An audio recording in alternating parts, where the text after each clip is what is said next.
ക്ലീറ്റോ ചേട്ടൻ. ഏട്ടാ ഏട്ടാ അമ്മേ ഇങ്ങോട്ട് വന്നേ. നാത്തൂനെ നാത്തൂനെ താനെ വന്നേക്കണേ നോക്ക്.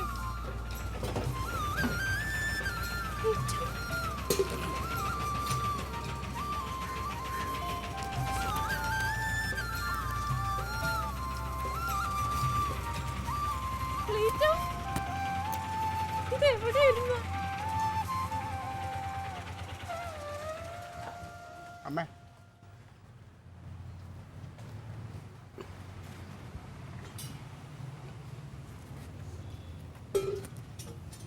ഞാൻ അമ്മേരെ അന്ന് മീറ്റിങ്ങിന് വേണ്ടി എടുത്തുകൊണ്ട് വിളക്കാം തിരിച്ചേൽപ്പിച്ചിട്ടുണ്ട്. പിന്നെ കൊണ്ടുവരാൻ ഇച്ചിരി വൈകിപ്പോയി, അതിന് ക്ഷമിക്കണം. അതിന് സാരമില്ല. ക്ലീറ്റോ എന്നോട് ക്ഷമിക്ക് ക്ലീറ്റോ. വേണ്ട, ഞാൻ എന്താണ്ടൊക്കെ പറഞ്ഞു. ചുമ്മാക്ക്. സാരമില്ല. ഇതിപ്പോ എവിടെ നിന്ന് കൊണ്ടത്?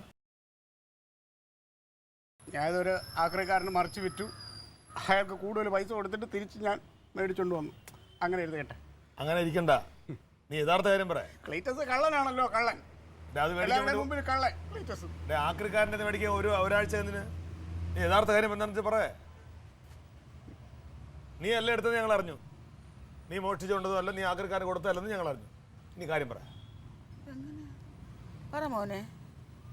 അന്ന് വിളക്ക് കാണാതെ പോയപ്പോൾ എല്ലാവരും കൂടെ എന്നെ കുറ്റപ്പെടുത്തിയില്ലേ? ആ അന്ന് രാത്രി ഞാനിങ്ങനെ എന്ത് ചെയ്യണമെന്ന് ആലോചിച്ചിരുന്നു. വെറുതെ ഫേസ്ബുക്കിൽ ഇങ്ങനെ നോക്കിയപ്പോൾ നമ്മുടെ നേതാവില്ലേ അന്ന് വന്ന യശ്വന്ത് സഹായി, അയാൾ ഫേസ്ബുക്കിനകത്തൊരു ഫോട്ടോ ഇട്ടിരുന്നു. ആ ഫോട്ടോയിൽ ഞാൻ നോക്കിയപ്പോൾ നമ്മുടെ ഈ വിളക്കിരിക്കുന്ന അയാളുടെ വീട്ടിൽ ബാക്കിൽ. ഡൽഹിയില്ല? ഓ, അയാൾക്ക് ഈ ചില സാധനങ്ങളോട് ഇഷ്ടം തോന്നിയാ അയാൾ അത് എടുത്തുകൊണ്ട് അങ്ങ് പോകും. അങ്ങനെ ഒരു അസുഖമുണ്ട് അയാൾക്ക്. ആ, പിന്നെ ആ ഫോട്ടോ കണ്ടപ്പോൾ ഞാൻ അപ്പം തന്നെ ഡൽഹിക്ക് വിട്ടു രാത്രി. മോൻ എന്താ കഷ്ടപ്പെട്ട് കാണും.